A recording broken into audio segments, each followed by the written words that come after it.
Yes, twongeye kubasuhuza inshuti bakunzi mudahwema gukurikira ibiganiro byacu. Nizere ko rwose uyu munsi uri buze kubabera uwihirwe, nizere ko rwose uyu munsi uri buze kubawera uw'umugisha. Tugiye kuba twagaruka kuri transferi zigera kuri 3 rwose hano.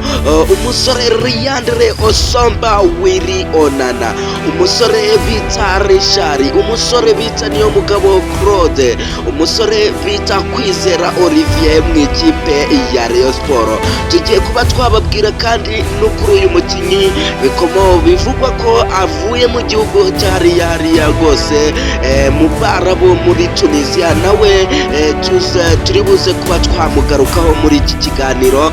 Nizere ko rwose turi buze gukomezanya iki kiganiro kugeza kirangiye, murahava mumenye byinshi kabisa kuri aba bakinnyi rwose bimaze iminsi bivugwa ko bagiye kuba basigira ekipe ya Rayon Sport.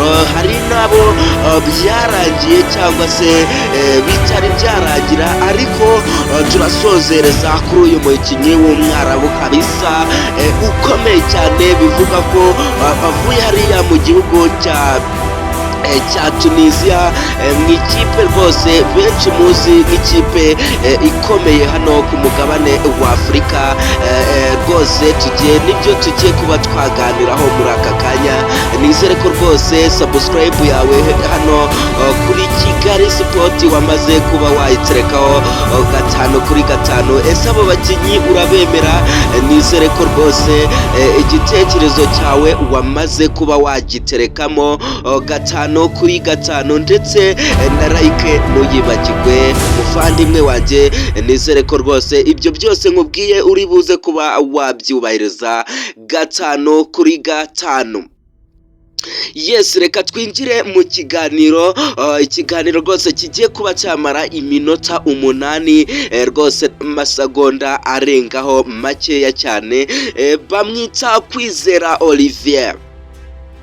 Uyu musore Kwizera Olivier hari amakuru yavuzwe amwerekeza mu ikipe ya APR, ariko ndagira ngo mbe nababwira ko aya makuru ari ay'ibihuha. Uyu musore Kwizera Olivier aracyahangana na ikipe ya Rayon Sport.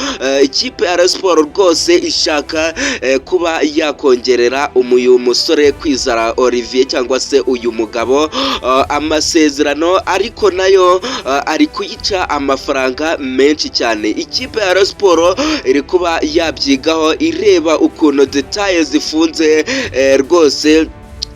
Bamwe bari kuvuga ko igomba kuba yakigurira uyu musore rwose ukinira ikipe y'igihugu Amavubi, Ishimwe Pierre, ariko ndagira ngo mbe nababwira ko ikipe ya Rayon Sport iri kuba yareba ukuntu yasinyisha uyu mugabo Kwizera Olivier. Amahirwe menshi nuko uyu munsi cyangwa se ejo birarara bikemutse, nubwo uyu musore rwose ari kuba yahenda ekipe ya Rayon Sport ku rwego ruhambaye. Reka tube twava kuri uyu mukinnyi kugira ngo nze kuba nabwira iyi transfer y'uyu mwarabu rwose ukomeye cyane ugiye kuba yava hariya muri Tunisia. Reka tube twajya ku musore Richard. Abantu benshi hariya rwose kuri imbuga nkoranyambaga bari gutangaza ko uyu Richard yamaze kuba yakongera amasezerano mu ikipe ya Rayon Sport, ariko ndagira ngo mbe nababwira ko aya makuru ari ibinyoma. Ni amakuru yo hanze y'ikibuga, ni amakuru bitekerereza, amakuru atari ivumbi. Uyu musore yamaze kuba yakerekeza hariya mu Burundi. Ubu ngubu nta kipe afite, nta nubwo ikipe ya Rayon Sport yari yatekereza kuba yavuga ngo ibe yamugarura cyangwa se ibe yamusinyisha, kuko uyu musore yamaze kuba yatangariza abakunzi ba Rayon Sport, yamaze kuba yabasezerera cyangwa se yabasezera.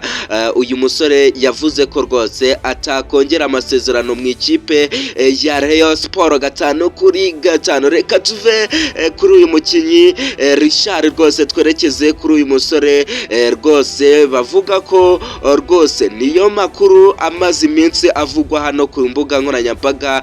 Ni amakuru y'uyu musore Niyomugabo Claude. Uyu Niyomugabo Claude, yego ibiganiro byarabaye hagati ya ekipe ya Rayon Sport, ariko benshi bari kuvuga ko yamaze kuba yasinyira ekipe ya Rayon Sport, ariko ndi kugira ngo mba nababwira the breaking news, amakuru abasohotse hano ku binyamakuru byacu kabisa, cyangwa se n'amakuru abasohotse muri Rayon Sport ndani mwimbere mu bayobozi. Ndagira ngo mbe nababwira ko uyu niyo mugabo Claude rwose ntago arasinyira ekipe ya Rayon Sport, ariko baracyari mu biganiro. Icyo batari kumvikanaho ni amafaranga rwose muvandimwe. Ndagira ngo ube wakanze subscribe 5/5, tugiye kuba twakinjira kuri wa rutahizamu Mwarabu 5/5. Reka tube twikojeje ku musore Ryandere Osomba Willy Onana, nawe yavuzwe mu ikipe ya Rayon Sport, ariko byari ibihuha by'uyu musore Ryandere Osomba Willy Onana. Aracyari mu ikipe ya hariya muri Tripoli muri Libya, nago arasozereza amasezerano, aracyafite amasezerano y'iyo kipe ya Al Hilal. Reka tube twakinjira kuri uyu mukinyi sasa. Rero twinjire kuri uyu mukinyi w'Umwarabu, aturutse he? Amazina ye bamwita Ibrahimu, rwose Ahmed Ibrahimu. Uyu Ahmed Ibrahimu guturuka hariya mu bihugu by'Abarabu mu ikipe ya Esperance de Tunis, mu ikipe hariya rwose mu ikipe ikomeye, mu ikipe y'igihugu, cyangwa se mu ikipe imwe mu ikipe zigize imwe mu ikipe zigize igihugu cya Tunisia.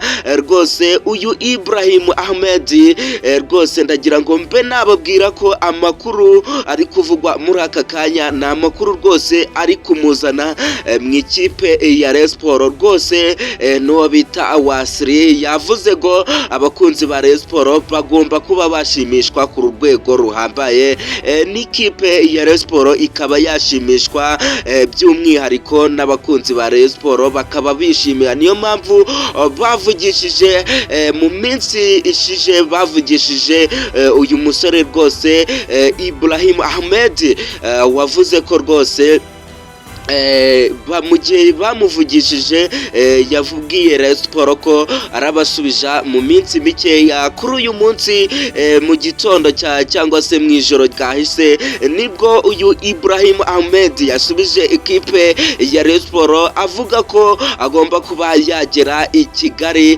rwose akorerwa ibizami bya medical test rwose hano i Kigali, rwose 5/5. Kuri uyu munsi ararara ageze i Kigali 5/5, nk'uko yagiye abyitangariza uyu mukinyi Ibrahim Ahmed w'Umunyatuniziya.